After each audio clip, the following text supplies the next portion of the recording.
এবারের নির্বাচন রাষ্ট্রের মালিকানা জনগণের কাছে ফিরিয়ে দেয়া নির্বাচন। নাগরিকদের দুর্বল রেখে রাষ্ট্র কখনো শক্তিশালী হতে পারে না।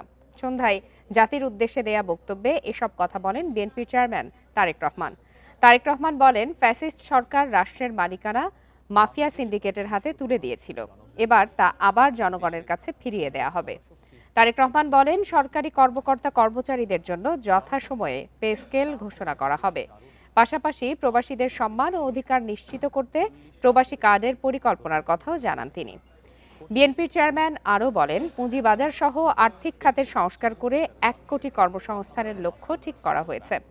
নারীর ক্ষমতায়ন প্রসঙ্গে বলেন, নীতি নির্ধারণে নারীর অংশগ্রহণ বাড়ানো হবে। আনুষ্ঠানিক খাতে কর্মসংস্থান, উপজেলা পর্যায়ে কল্যাণ কেন্দ্র ও সাইবার সহ সব বুলিং বন্ধ করা হবে। ইনসাফ ও অধিকার নিশ্চিতে জনগণের সামনে এবার খালেদা জিয়ার আকাঙ্ক্ষা পূরণের সময় বলেও উল্লেখ করেন তারেক রহমান। বলেন, ২০২৪ সালের গণঅভ্যুত্থান ছিল স্বাধীনতা রক্ষার যুদ্ধ, সব ধর্মের সম অধিকার নিশ্চিত করার যুদ্ধ।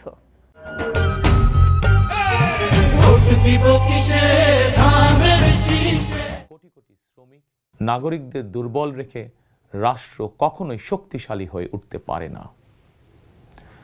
জনগণের রাজনৈতিক এবং অর্থনৈতিক ক্ষমতা নিশ্চিত করা না গেলে নাগরিকদের সরাসরি ভোটের অধিকার প্রয়োগের মাধ্যমে স্থানীয় পরিষদের মেম্বার থেকে শুরু করে জাতীয় সংসদ সদস্য পর্যন্ত প্রতিনিধি নির্বাচনের ক্ষমতা অর্জন, প্রতিটি নাগরিকের হারানো রাজনৈতিক ক্ষমতা পুনরুদ্ধারের জন্য আগামী ১২ই ফেব্রুয়ারি নির্বাচন একটি বড় সুযোগ।